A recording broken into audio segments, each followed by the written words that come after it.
Jaywick, a home to 5,000 people, once a thriving seaside resort now left to its bare bones. In 2010, Jaywick was named the most deprived in the UK. But what was it that made this family seaside hotspot into a run-down, derelict ghost town? William Stevens and his wife have lived and worked through both the prime time and deterioration of Jaywick. Business has changed an awful lot over the years, and it's not what it once was. After the war, the business gradually built up again and was very popular, but unfortunately the floods came in 1953 and 37 people were drowned here. That was in February, and it took a long time for the water to subside and places to get back to normal. I would say at that time that the population was probably 5% residential and 95% holidays.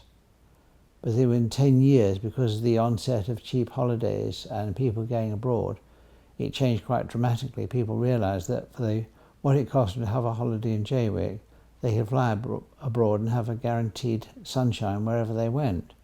Jaywick will never again see the crowds that there were on the beach in those summer days.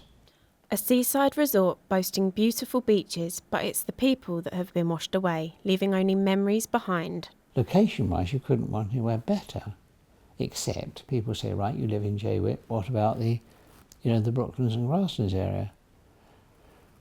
People choose to live like that. They're not forced to live like that.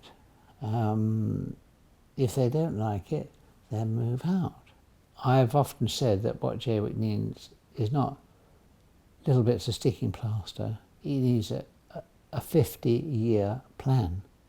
Boarded up buildings, a frequent sight in Jaywick. Pubs that were once flooded with punters now closed up and left empty. But with half of Jaywick now left falling apart, do the people have any hope of getting things back on track? Norman Jacobs, a local historian with an insight to the real past of Jaywick. It was always opposed by Clacton Council. I mean, they opposed the development right from the beginning. So they never laid on any electricity, water. The roads were not made up or anything. So right from the beginning, it was built in this sort of opposition to what the council wanted. The reason I suppose it's so poor is because of the cheap property, the cheap rents, the fact there's nothing there to have. So it's going to attract people at the lower end of the income spectrum, really, because that's where they can afford to live. Clacton Council proposed just flattening the whole lot and starting again. But in a way, that could be the answer to it, is just to start again. But then people down there don't want that. So you don't want to just ride roughshod over what they actually want. And I think it's almost an impossible situation in Jaywick. I don't know what the future would hold for it, how you'd get out of it, really. I can't see a way out of it, really, unless you do something really drastic down there.